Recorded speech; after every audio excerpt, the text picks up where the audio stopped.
Hello friends, Alice Food Travelലേക്ക് എല്ലാവർക്കും സ്വാഗതം. ഇന്ന് നമ്മൾ ചെയ്യുന്നത് ഒരു 4 മണി ചായയുടെ കൂടെ കഴിക്കാൻ പറ്റുന്ന ഒരു അടിപൊളി സാധനമാണ്. അതായത് ഇങ്ങനെയുള്ള ഒരു പഴം നിങ്ങളുടെ വീട്ടിലുണ്ടെങ്കിൽ കറുത്ത് പോയ ഒരു പഴം ഉണ്ടെങ്കിൽ, അതായത് ഇതിപ്പോൾ ഏത്തക്കായ നേന്ത്രപ്പഴമാണ്. അപ്പോൾ അത് നല്ലോണം പഴുത്ത് കറുത്ത് പോയി പുറമൊക്കെ ഫ്രിഡ്ജിൽ വെച്ചിട്ടാണ്. അപ്പോൾ ഇങ്ങനെയുള്ള ഒരു സാധനം കൊണ്ട് നമുക്ക് ചെയ്തെടുക്കാൻ പറ്റുന്ന ഒരു അടിപൊളി ഐറ്റമാണ്. ആവശ്യമുള്ള സാധനങ്ങൾ കാണിച്ചു തരാം. കുറച്ച് മൈദ എടുത്തിട്ടുണ്ട്, കുറച്ച് മാത്രമേ മൈദ എടുത്തിട്ടുള്ളൂ. ഒരു പഴം, കുറച്ചും കൂടി നിങ്ങൾക്ക് ഈ ഒരു പഴത്തിന് കണക്കാണെങ്കിൽ നിങ്ങൾക്ക് കുറച്ചും കൂടി മൈദ എക്സ്ട്രാ ചേർക്കാം. പിന്നെ കുറച്ച് മഞ്ഞപ്പൊടി വേണം, ഒരു കളറിന് വേണ്ടിയിട്ടാണ്. പിന്നെ നമ്മൾ കുറച്ച് എള്ള് എടുത്തിട്ടുണ്ട്, കറുത്ത എള്ള്. പിന്നെ ഉപ്പ് ആവശ്യത്തിന്, അതുപോലെ പഞ്ചസാര, പിന്നെ വറുത്തെടുക്കാനുള്ള എണ്ണയും അതുപോലെ വെള്ളവും ആവശ്യമുണ്ട്. അപ്പോൾ നമുക്ക് ആദ്യം തുടങ്ങാം. ആദ്യം തന്നെ ഞാൻ കുറച്ച് പഞ്ചസാര ആവശ്യത്തിന് ചേർത്ത് കൊടുക്കുന്നുണ്ട്.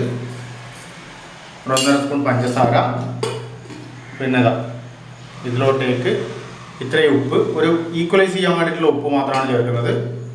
പിന്നെ ആവശ്യമായിട്ടുള്ളത് നമുക്ക് കുറച്ച് മഞ്ഞൾപ്പൊടി, ഒരു കളറിന് വേണ്ടിയിട്ട്. ഇത്രയും സാധനം ചേർത്തു. പിന്നെ ഞാൻ കുറച്ച് ഇത് ചേർക്കുന്നുണ്ട്, ഒരു പിഞ്ച്, ഒരു നുള്ള് നമ്മുടെ ബേക്കിംഗ് സോഡ. അത്രയും കുറച്ച് ചേർത്താൽ മതിയാവും. ഇത്രയും ചേർത്താൽ മതി. നമുക്ക് നല്ലവണ്ണം ഒന്ന് മിക്സ് ചെയ്ത് കൊടുക്കാം. അതിനുശേഷം നമ്മുടെ ഈ പഴം ഒന്ന് പൊളിച്ച്, പഴം നല്ലവണ്ണം ആയതാണ് നിങ്ങൾക്ക് തന്നെ കാണാൻ പറ്റും. ഇതിനെ നമുക്കൊന്ന് ഇങ്ങനെ പകുതി പൊട്ടിച്ചെടുക്കാം. അപ്പോൾ ഇങ്ങനെ കൂടുതൽ പഴം ആയി കഴിഞ്ഞ് കഴിഞ്ഞാൽ നമ്മൾ കളയേണ്ട ആവശ്യമൊന്നുമില്ല. ഇങ്ങനെയുള്ള ആവശ്യങ്ങൾക്ക് നമുക്ക് ഉപയോഗിക്കാൻ പറ്റും.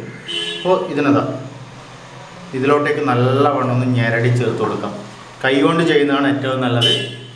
കൈകൊണ്ട് ചെയ്ത് കഴിഞ്ഞാലുണ്ടല്ലോ അടിപൊളി ടേസ്റ്റ് ആയിരിക്കും. നല്ല ഞമണ്ടി എടുക്കണം. പഴം കുറവാണ് എന്ന് തോന്നുകയാണെങ്കിൽ നമുക്ക് ഇതിലേക്ക് മുഴുവൻ ചേർത്ത് കൊടുക്കാം. നിങ്ങൾക്ക് ആക്ച്വലി ഈ ഒരു പഴത്തിൻ്റെ കണക്കിനാണെങ്കിൽ കുറച്ചും കൂടി മൈദ ചേർത്ത് കൊടുക്കാം. അങ്ങനെയാണെങ്കിൽ കുഴപ്പമൊന്നും ഉണ്ടാവില്ല. കൂടുതൽ കുറച്ച് മൈദ ചേർത്ത് കഴിഞ്ഞാലും ആദ്യം നിങ്ങൾ വെള്ളമൊന്നും കൂട്ടാൻ പാടില്ല. അവസാനം വേണമെങ്കിൽ മാത്രമേ വെള്ളം ചേർത്ത് കൊടുക്കാൻ പാടുള്ളൂ. മൈദയിൽ പഴം മാത്രം കൂട്ടിയിട്ട് വെള്ളമൊന്നും കൂട്ടാതെ കുഴച്ചെടുത്തതാണിത്. അതിലോട്ടേക്ക് ഞാൻ കുറച്ച് അരിപ്പൊടി കൂടി ചേർത്ത് കൊടുക്കുന്നത്. നിങ്ങൾക്ക് ഏറ്റവും നല്ലത് മൈദ തന്നെ ചേർത്ത് കൊടുക്കുന്നതാണ്. ഞാൻ മൈദ പിന്നെ കൂടുതൽ എടുക്കുന്നില്ല. അപ്പോൾ ഞാൻ കുറച്ച് അതിന് ആവശ്യത്തിന് കുറച്ച് അരിപ്പൊടി ചേർത്ത് കൊടുക്കുക. അരിപ്പൊടി ചേർത്ത് കഴിഞ്ഞാൽ ഒരു ക്രിസ്പ്നെസ് കിട്ടും നിങ്ങൾക്ക്. അപ്പോൾ ഇത്രയും മിക്സ് ചെയ്തതിന് ശേഷം നിങ്ങൾക്ക് കുറച്ച് ആവശ്യത്തിന് വെള്ളം തൊട്ട് കൊടുക്കും.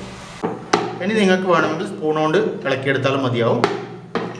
അപ്പോൾ കൈ മാറ്റി കൊടുക്കുകയാണ്. അപ്പോൾ നമ്മുടെ കൂട്ട് നല്ലവണ്ണം റെഡി ആയിട്ടുണ്ട്. ഇപ്പോൾ കണ്ടോ, ഈ ഒരു തിക്കായിട്ടുള്ള കൂട്ടാക്കിയാൽ മതി. ഒരു ഇങ്ങനെ നമുക്കൊരു എറിഞ്ഞു കൊടുക്കാൻ പറ്റുന്ന ഒരു തരത്തിലുള്ളൊരു കൂട്ടാക്കിയാൽ മതി. അധികം ലൂസിൽ വേണമെന്നില്ല. ഇനി അതിലോട്ടേക്ക് നമുക്ക് കുറച്ച് എള്ളിട്ട് കൊടുക്കാം. ബ്ലാക്ക് എള്ളാണിത് ഇട്ട് കൊടുക്കാം. ഈ എള്ളിൻ്റെ കൂടെ തന്നെ നിങ്ങൾക്ക് വേണമെങ്കിൽ ഉണ്ടല്ലോ ജീരകവും കൂടി ചേർത്ത് കൊടുക്കാവുന്നതാണ്. കാരണം ഒരു സ്മെല്ല് ഉണ്ടാവും. അത് കടിക്കുമ്പോഴുണ്ടല്ലോ നല്ലൊരു സ്മെല്ലായിരിക്കും. കാരണം നമ്മുടെ നാട്ടിലുള്ള ഉണ്ടക്കായിലൊക്കെ ഉണ്ടല്ലോ ജീരകം ചേർക്കും. ഏകദേശം ഉണ്ടക്കായിൻ്റെ അതേ കൂട്ടാണ്. അത് അവർ നല്ലവണ്ണം പൊന്തിച്ചതിന് ശേഷം മാത്രമേ ചെയ്യുള്ളൂ. ഇത് പെട്ടെന്ന് തന്നെ നമ്മൾ ചെയ്തെടുക്കുന്നു മാത്രമുള്ള ഡിഫറൻസേ ഉള്ളൂ. നല്ല കൂട്ട് റെഡിയായിട്ട് ഒരു പാത്രം വെച്ച് കൊടുക്കുന്നുണ്ട്. ഇനി അതിലോട്ടേക്ക് ആവശ്യമായിട്ടുള്ള എണ്ണ നമുക്ക് ഒഴിച്ചു കൊടുക്കാം. അപ്പോൾ നമ്മുടെ എണ്ണ ഏകദേശം നല്ലവണ്ണം ചൂടായിട്ടുണ്ട്. ഇനി നമുക്ക് അതിലോട്ടേക്ക് ഓരോ സ്പൂണായിട്ട് നമുക്ക് കോരി ഒഴിച്ചു കൊടുക്കാം. ഞങ്ങൾക്ക് വേണമെങ്കിൽ ഒരു ഉരുണ്ട രൂപത്തിലാണെങ്കിൽ ഉണ്ടയാക്കിയിട്ട് ഇട്ട് കൊടുക്കാം. ഇപ്പോൾ ഞാനങ്ങനെ ഷേപ്പൊന്നും നോക്കുന്നില്ല, ഞാൻ അങ്ങനെ ഇട്ട് കൊടുക്കുകയാണ്. ആദ്യത്തെ ബാച്ച് റെഡി ആയിട്ടുണ്ട് 4 എണ്ണം. ആ ബാച്ചിന് നമ്മൾ എണ്ണ ഒന്ന് ഇതാവുന്നതിന് മാറ്റി വെച്ച് കൊടുക്കാം. അപ്പോൾ അടുത്ത ആ ഒരു സമയം കൊണ്ട് നമുക്ക് അടുത്ത ബാച്ചിനെ ചെയ്തെടുക്കാം. ഇതേ സാധനം ഉണ്ടല്ലോ നമ്മുടെ മംഗലാപുരം സൈഡിൽ കിട്ടും. അവർ പറയുന്നത് SK പക്കോട എന്നാണ്. ഇപ്പോൾ ഈ കാണുന്ന ഒരു ഐറ്റം കണ്ടോ, നല്ല പഴുത്ത പഴം മൈദയിൽ ഞാൻ വേണ്ടി കുറച്ച് അരിപ്പൊടിയൊക്കെ ചേർത്ത് എണ്ണയിൽ ഫ്രൈ ചെയ്തെടുത്തിട്ടുള്ളതാണ്. നിങ്ങൾക്ക് വെളിച്ചെണ്ണ ഉപയോഗിക്കാൻ നല്ല സ്മെല്ലിന് വേണ്ടി നമ്മളിപ്പോൾ വെളിച്ചെണ്ണയല്ല ഉപയോഗിച്ചത്. അപ്പോൾ ഇപ്പോൾ ഈ ഒരു ക്ലൈമറ്റിന് പറ്റിയ ഒരു സാധനമാണിത്. ഞാൻ കണ്ടാൽ തന്നെ മനസ്സിലാവും. നല്ല മഴയായിരുന്നു. ബാക്കിൽ കണ്ടോ, നല്ല ബാക്ക്ഗ്രൗണ്ട് നല്ല മഞ്ഞൊക്കെ മൂടിയിട്ട് മല കിടക്കുന്ന കണ്ടോ. ഒരു 2 ആഴ്ച മുന്നേ വരെ ഈ മഴ മുഴുവൻ ഉണങ്ങിയിട്ടായിരുന്നു ഉണ്ടായിരുന്നത്. ഇപ്പോൾ 2 മഴ പെയ്തപ്പോൾ തന്നെ ഫുൾ ഗ്രീൻ കളറായി. ചെറുതായിട്ട് വാട്ടർഫോളൊക്കെ ചെറിയ സ്ഥലങ്ങളിൽ നിന്ന് വരാൻ തുടങ്ങിയിട്ടുണ്ട് ചെറുതായിട്ട്. അപ്പോൾ ഈ ഒരു ക്ലൈമറ്റിന് 4 മണി പലഹാരം നല്ല മഴയത്ത് ചായയുടെ കൂടെ കഴിക്കാൻ പറ്റിയ ഒരു സൂപ്പറായിട്ടാണ്. അപ്പോൾ ഇത് നിങ്ങൾ വീട്ടിൽ തീർച്ചയായിട്ടും ട്രൈ ചെയ്ത് നോക്കുക. ട്രൈ ചെയ്ത് ഇഷ്ടപ്പെട്ട് കഴിഞ്ഞാൽ കമൻറ്റ് ചെയ്യുക. അതുപോലെ തന്നെ എന്ത് ചെയ്യണം, ചാനൽ സബ്സ്ക്രൈബ് ചെയ്യുക, ഷെയർ ചെയ്യുക, ലൈക്ക് ചെയ്യുക. അതുപോലെ നമ്മുടെ ഒരു ഇൻസ്റ്റാഗ്രാം അക്കൗണ്ട് ഉണ്ട്, ഫേസ്ബുക്ക് പേജ് ഉണ്ട്, അതൊന്ന് ഫോളോ ചെയ്യുക. അപ്പോൾ നമുക്ക് ഈ വീഡിയോ ഇവിടെ വൈൻഡപ്പ് ചെയ്യാം. നമുക്ക് പുതിയൊരു വീഡിയോയുമായി അടുത്ത് തന്നെ കാണാം.